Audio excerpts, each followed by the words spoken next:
انداز دیکھیے، ارشاد فرمایا والعصر، رب فرماتا ہے مجھے زمانے کی قسم ہے۔ اللہ کو بھی قسم اٹھانے کی ضرورت ہے، مالک کریم کو بھی کیا حاجت ہے کہ وہ قسم اٹھائے، لیکن تاکید کر کے بات ذہن میں اتارنے کے لیے۔ انسان کا مزاج ہوتا ہے نا، جس بات پہ قسم اٹھائی جائے اس کو انسان سمجھتا ہے زیادہ پکی ہے، تو طبع انسانی کے مطابق بات کی، فرمایا والعصر، زمانے کی قسم ہو۔ انسان کو پیدا کرنے والا رب قسم اٹھا کے انسان کی ایک بات کرتا ہے، والعصر، مجھے قسم ہو زمانے کی، ان الانسان لفی خسر، انسان کو پیدا کرنے والا رب فرماتا ہے بے شک انسان خسارے میں، گھاٹے میں،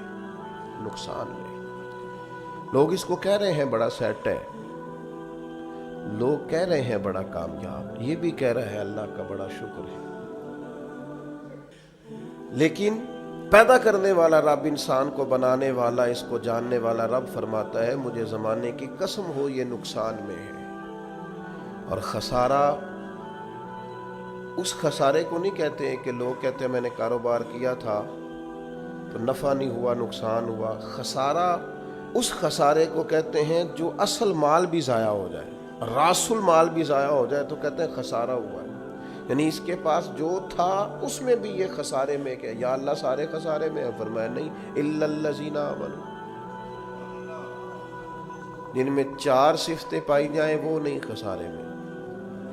ان میں پہلی صفت یہ ہے کہ الا الذین آمنوا، بے شک وہ لوگ جو ایمان لائے، مگر وہ لوگ جو ایمان لے آئے، جن کا ایمان مضبوط ہو، جن کا عقیدہ ہو کہ اللہ ہمارا رب ہے، وہی پیدا کرنے والا ہے، وہی رزق دینے والا ہے، اسی کی تقدیر کا غلبہ ہے، رب کریم ذرے ذرے کو جانتا ہے، اللہ تعالیٰ نے جس حال میں رکھا ہے یہی حال میرے لیے بہتر ہے۔ انسان محنت پوری کرے، نتیجہ اپنے رب پہ چھوڑ دے، اسباب سارے جمع کرے، بھروسہ اپنے اللہ تعالیٰ پہ کرے، عقائد کے لحاظ سے پختہ ہو، اور پھر اس کا عقیدہ ہو کہ بعد از خدا بزرگ تو ہی قصہ مختصر، کائنات میں سب سے عرفہ والا، عظمتوں والے، شانوں والے، بلندیوں والے، رفتوں والے، کائنات کے امام، نبیوں کے امام، رسولوں کے امام، فرشتوں کے امام، محبوب مطلق اگر کوئی ہے تو جناب محمد الرسول اللہ ہے صلی اللہ تعالی علیہ وسلم۔ سب سے اولا و اعلیٰ ہمارا نبی، سب سے بالا و اعلیٰ ہمارا نبی، اپنے مولا کا پیارا ہمارا نبی، اور دونوں عالم کا دھولا ہمارا نبی۔ نظریاتی پختگی حاصل ہو، عقائد پختہ ہو، ایمان میں عقائد پوری طرح داخل ہے، عقائد اہل سنت کا پابند ہو بندہ۔ پھر ایک اور بنیادی عقیدہ ہے، اسی ضمن میں سارے عقائد آ جاتے ہیں، فرشتوں پر بھی ایمان ہو، اللہ کے تمام انبیاء پر ایمان ہو، اچھی بری تقدیر پر ایمان ہو، لیکن ایک بنیادی عقیدہ جس کو عقیدہ آخرت کہا جاتا ہے، اس پر انسان کا ایمان ہونا بڑا ہی ضروری ہے۔ اگر آخرت پر ایمان کمزور ہو جائے تو دنیا میں جتنے بھی عمل ہم کرتے ہیں یہ سارے کمزور ہو جائیں۔ یہ جو لوگ ڈپریشن میں، ٹینشن میں، انزائٹی میں چلے جاتے ہیں اور ایک بات بار بار کرتے ہیں کہ میرے ہی ساتھ ایسا کیوں ہوتا ہے،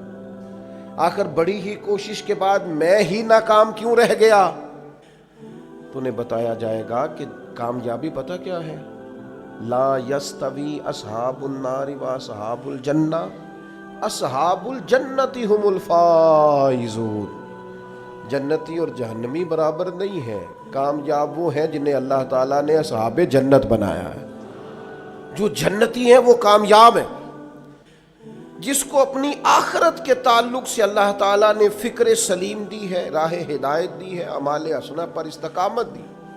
اور وہ سمجھتا ہے کہ میں محنت اپنی آخرت کو ٹھیک کرنے کے لیے کر رہا ہوں، جد و جہد میری اپنی قبر کے لیے، حشر کے لیے، آخرت کے لیے۔ آخرت پر جس بندے کی توجہ ہے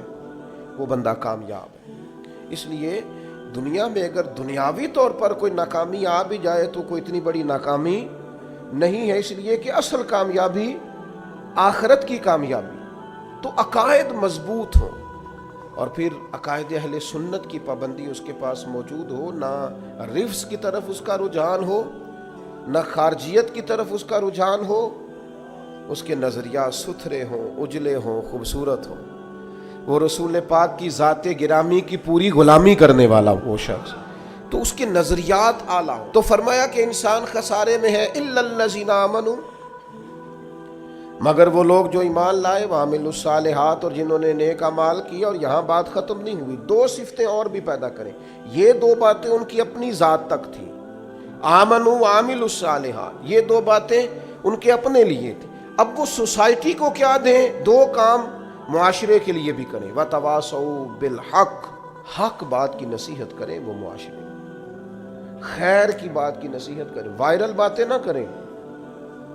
کہ آج کل یہ موضوع چل رہا ہے تو ذرا میں اس پر بولوں گا تو کچھ ویوز میرے بھی بڑھ جائیں گے، وائرل باتیں نہیں کریں۔ وتواصوا بالحق،